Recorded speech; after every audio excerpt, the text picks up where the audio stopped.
crazy. You want me to hit you? That's right. I've always been fascinated by antiheroes. Not just the characters themselves, but how each film and story takes a different approach to allowing the audience to connect with a seemingly unsympathetic character.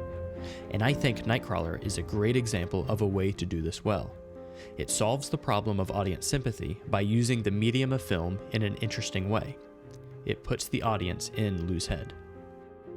The main way in which we are put into Lou's head is by seeing the world through Lou's eyes. With its framing and positioning, the camera forces the audience to share in Lou's experiences. Even though we never get a literal POV shot, the entire film is from Lou's point of view. Only once are we, the audience, being shown something that Lou is not a direct witness of. Jesus, you sound like Lou. 10 seconds to back. I think Lou is inspiring all of us to reach a little higher. The camera tends to stick next to Lou, even during big moments.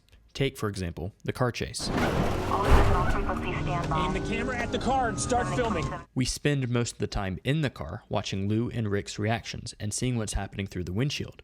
We are only ever shown the action from outside of the car as a way to help orient the audience. Oh my God! We are always with Lou, and because most shots are framed with him, he is always looming over what's happening in the film. We either see the action from over his shoulder or around his side, from the point of view of the action looking towards him, or through the viewfinder of his camera, which we'll cover more in a minute.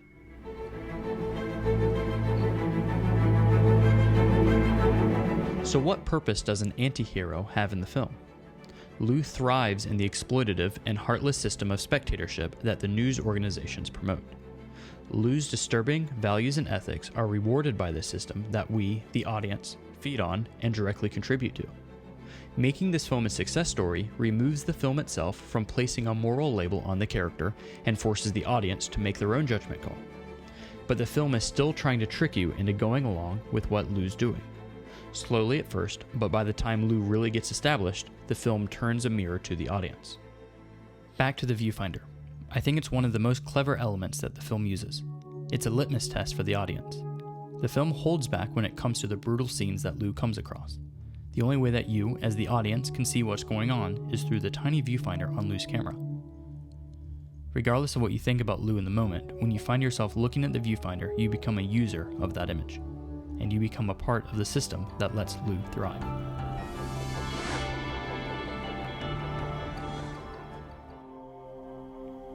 Because the film's effectiveness centers around the audience making a judgment call on Lou, the beginning of the film doesn't make this easy.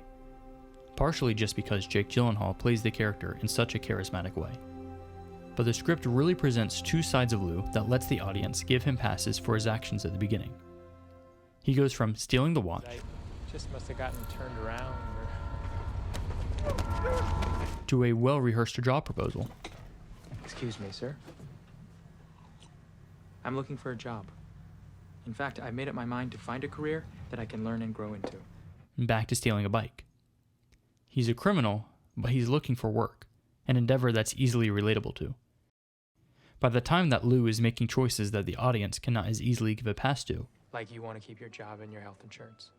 His intentions and decision-making processes are so clear to the audience that they often go along with what he's doing just because it's the logical thing for him to do.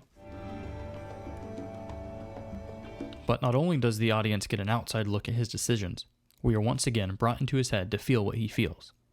If the cinematography is the world as Lou sees it, then the soundtrack is the music that plays in his head, the way he feels about the world.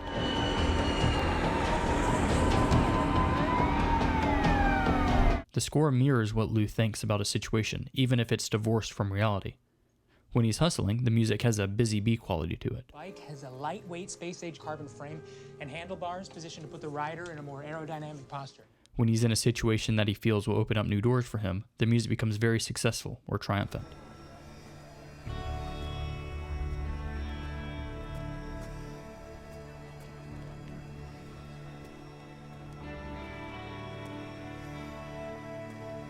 The soundtrack, more than anything, is what really gets into people's heads. The language of film scoring has so ingrained itself into our collective consciousness that it can easily be exploited against us. Even though we spin the movie in Lou's head, we are given very little information about him up front, and the audience must piece Lou together themselves. Part of making Lou's character intriguing is to leave the audience wanting to know more about him. His backstory is almost non-existent. He makes an effort to keep his current and past life close to his chest. The audience is given nuggets here and there, but it's vague and often raises more questions than it answers. So where are you from, Lou? The north end of the valley. Some of the calls sometimes take me over there, but nobody I know still lives out there. You're from Philadelphia, Pennsylvania. The audience isn't given a backstory, so they start to create their own. The story, character, editing, sound, and cinematography are all crafted to really dig into your consciousness. Dan Gilroy wanted people to feel uncomfortable at the end of the film. And I think this is what sets great films apart from good films.